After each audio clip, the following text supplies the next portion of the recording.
So what makes a good co-op leader? For someone who's thinking about doing this, what do they need to have in order to lead a co-op successfully?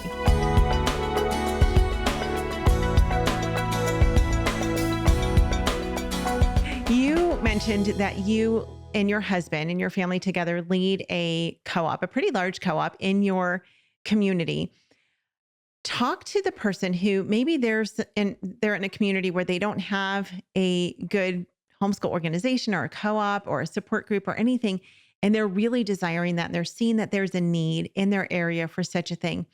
How can you encourage them? What steps can they take to get started in doing that? Yeah.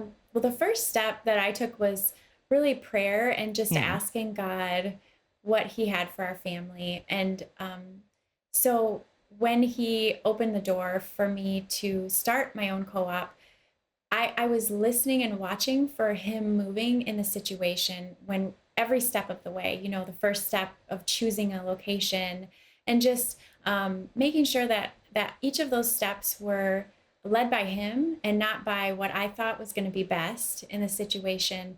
Um, and so God really was so faithful to make that clear to me, and He um, really just kind of flourished at the areas that I was just following His lead in. And so, yeah, I think finding a community like a church or a Mhm. building that is eager to host you is obviously an essential thing. Unless, some people do smaller co-ops and they meet in somebody's home, Yeah. and I think that's great. It doesn't have to be a big co-op to be a valuable part of your life. It can be just a few families gathering in somebody's home and just asking God where He wants you to meet. And then the next step, of course, is having teachers, whether they're moms or experts in their field, and just gathering a group of people that will really make learning come alive in the Yeah. different things that they're teaching. Yeah. Do you have when you find someone, a mom or someone in your area who wants to teach a particular subject, um, how do you go about doing that to make sure? Because I'll tell you, one of the things that I've seen um, in co-ops, we have traveled the country. We are privy to a lot of different homeschool organizations and co-ops. And one of the things that I see that concerns me is a well-meaning parent will say, "Oh, I'll teach this thing, I'll teach Bible." And then you realize that that person doesn't really know a whole lot about the Bible. Like they're just figuring it out. Or maybe, they'll teach history, but maybe they're really not um, that familiar with the history that they're teaching. And so they're trying to figure it out as they're going. So how do you ensure that your teachers are teaching from a solid biblical worldview? Do you have some sort of system set in place for that? So God has been really gracious to us, and we don't advertise for our teachers. And Mhm. so we really, because my husband and I are involved in the education community in our area and through our church and different things, we have essentially handpicked our teachers, Okay. and then referrals of our teachers to somebody else. And so we don't have a co-op where like the moms are just all sharing the load. Mhm. Our co-op, you actually you aren't required to volunteer, and so we are just essentially hiring teachers that are passionate and an expert in their field, and then that have that biblical worldview. But we're Mhm. so grateful that we have been able to choose people that we trust, and so we don't usually have somebody come in that's a stranger that we don't know. But we Yeah. do background checks. Despite Uh-huh. that, we Sure. do all of the things Yeah. because we want safety and security and things Yeah. like that. So, Yeah. Yeah. yeah. So what makes a good co-op leader? For someone who's thinking about doing this, what do they need to have in order to lead a co-op successfully?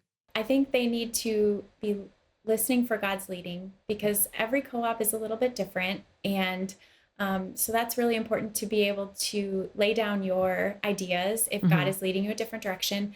I think just having a real heart to serve people and coming alongside families and just wanting to encourage them and to build them up and, love children and see just what a difference it can make for them to come and enjoy some safe lessons once a week or a couple of times a week. Yep, I love it. And I think you're absolutely spot on when it comes, one, of course, to giving it to the Lord first, and then loving the families and being willing to serve those Mhm. families. You're not there as a dictator, but you're there to serve Yes. those families. And I think a lot of there are co-op leaders who, they just want to be the one in charge Mm. and they want to have all the power. And those co-ops never succeed because the families can feel that. They know that that's why they're there. And instead, if you've got an organization where it's being led by people who truly are serving the families because they're serving Jesus in Yeah. that way, those are the best kind of co-ops. And both of my girls this year are involved in two different co-ops where they're just taking a few a la carte classes. And both of them are led by families who truly are there to serve families. And you can see it, you can feel it, you can see it. Yeah. And there's so much unity and joy that takes Mhm. place in those co-ops because of that. So, Yeah. And I think the other thing too is building a community instead of just looking at it as an mhm, exchange of like, we're giving you a class and you're yeah. coming to class, but really building a community amongst the Hmm. homeschool community. So that has been such a blessing. We love the families in our community and they just are so special to us. So Yeah. I think just having that type of a community is really, a really great thing. I love that. Do you do something specific to focus on moms outside of co-op? Yeah, we had a mini homeschool conference for moms. We had Oh, a fun. mother-daughter event where they came and had like a whole special event for them. We have mom groups that meet during our classes for Bible study and prayer. Oh, And wow. then next year, we're actually going to have a couple of classes for moms. We're going to have a Okay. cooking and canning class Oh, and how fun. a Bible study group. And so, yeah, we try to, but we also, some of the moms just need a break, but they need to Yeah. go home with their little ones. And so we try to be understanding of where they Mhm. are in their journey. So, Yeah. Yeah. That's so fun. I don't think yeah. that I've ever heard of a co-op who's done classes specifically for moms. And I love the idea of doing a Bible study while your kids are in class, because for those of us who are on the other end of, those toddler years, and if our kids are in a class, having that opportunity to build those relationships, I think is so valuable. Homeschool Insights is sponsored by CTC Math. If you're looking for a great online math program, visit ctcmath.com and try it for free. For more great homeschool inspiration and resources, listen to the Schoolhouse Rocked podcast every Monday, Wednesday, and Thursday.